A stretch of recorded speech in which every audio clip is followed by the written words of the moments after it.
everyone, my name is Eula and today we're gonna read the one and only Ivan story. Now, today we're gonna read the Beetle story and we should start reading from the Beetle chapter and the end of reading at Lucky chapter for today. Now, already for read this one book with a lot of stories. Now here we go. And first you should read the one and only Ivan story and the next, so we should start reading from the Beetle chapter.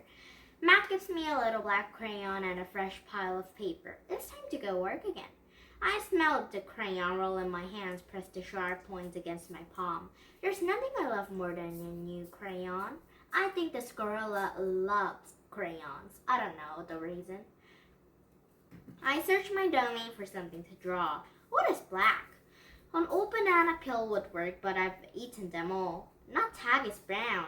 My little pool is blue. The yogurt raisin I am saving for this afternoon is white and left on the outside. Something moves in the corner. I have a visitor. A shiny beetle has stopped by. Bugs often wander through my domain on their way to somewhere else. Hello, beetle, I say. He freezes silence. Bug never wants to chat. The beetle is an earth-strip bug with a body glossy nut. He was back scarce night. That's it, I'll draw him.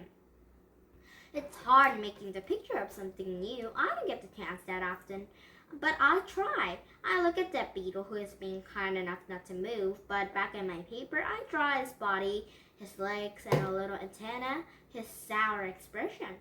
I'm lucky. The beetle stays all the way. Usually bugs not linger when they visit. I'm beginning to wonder if he's feeling alright. Bob, who had been known so much on bugs up to time to time, offers to eat him. I tell Bob that won't be necessary.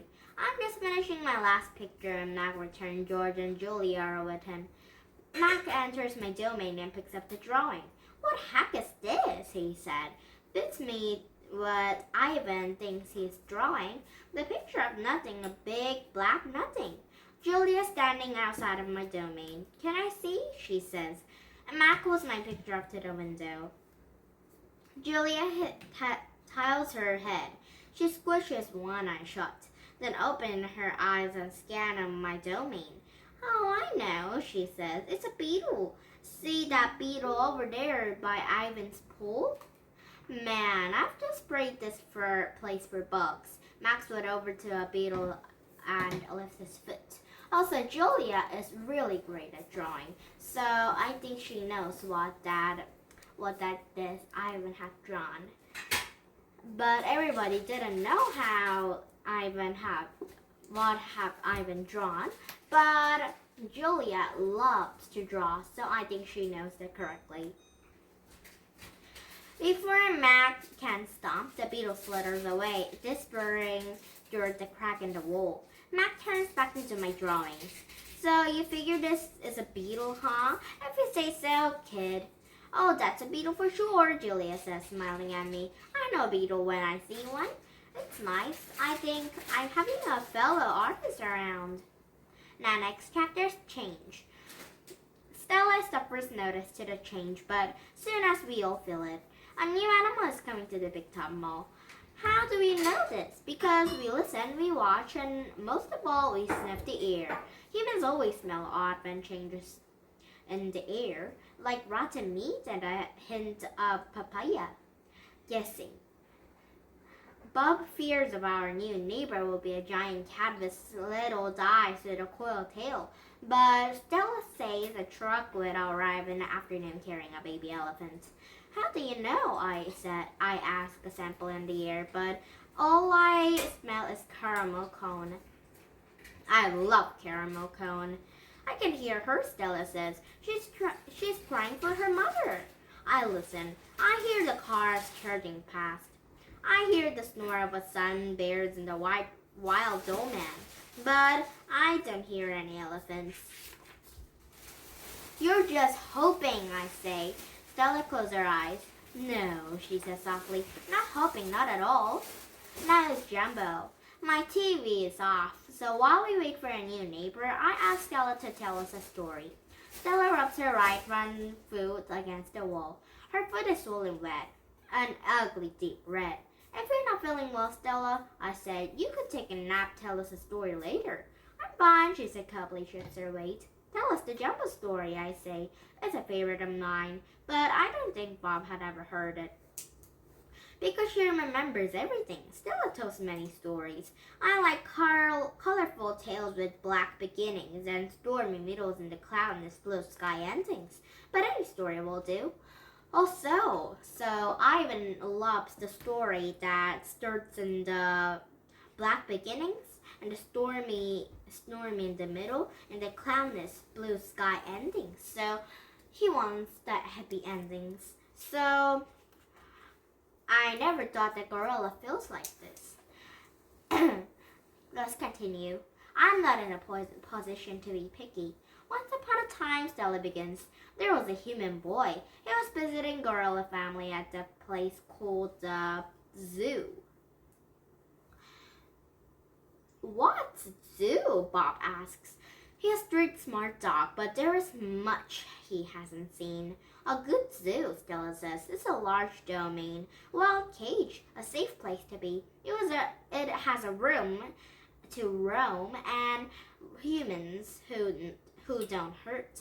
She pauses, considering her words. A good zoo is how humans make amends. Stella moves a bit, grunting softly. The boy stood on the wall, she continues, watching, pointing, but he lost his balance and fell into the wide cage. Humans are clumsy, I interrupt.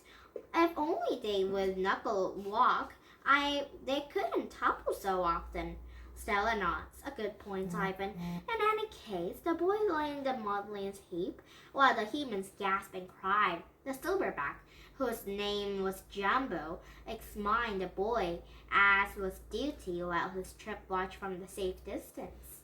Jumbo stroked into the child gently. He smelled the boy's paw, and then he stood watch.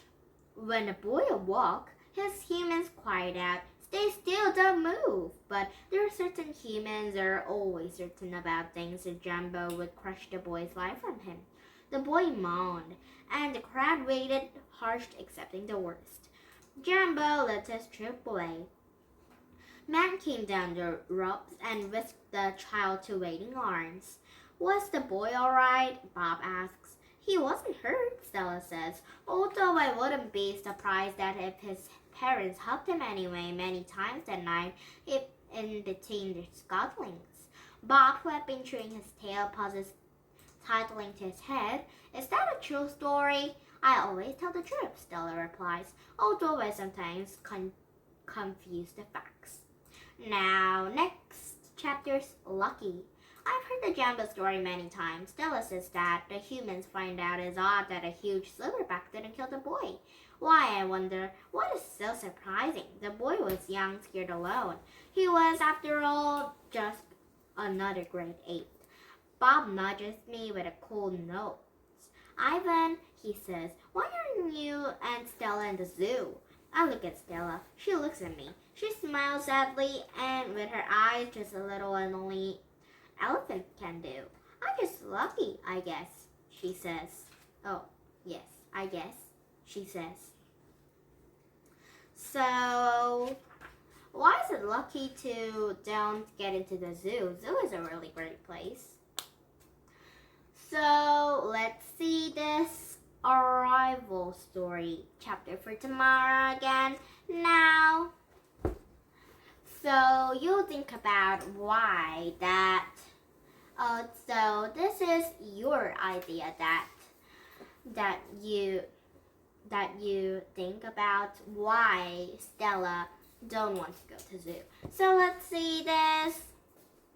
So let's see the story for tomorrow again, the one and only Ivan chapter. So let's see this new story. Oh, so not new. This animal story for tomorrow again. Now please thumbs up my YouTube and bye bye everyone.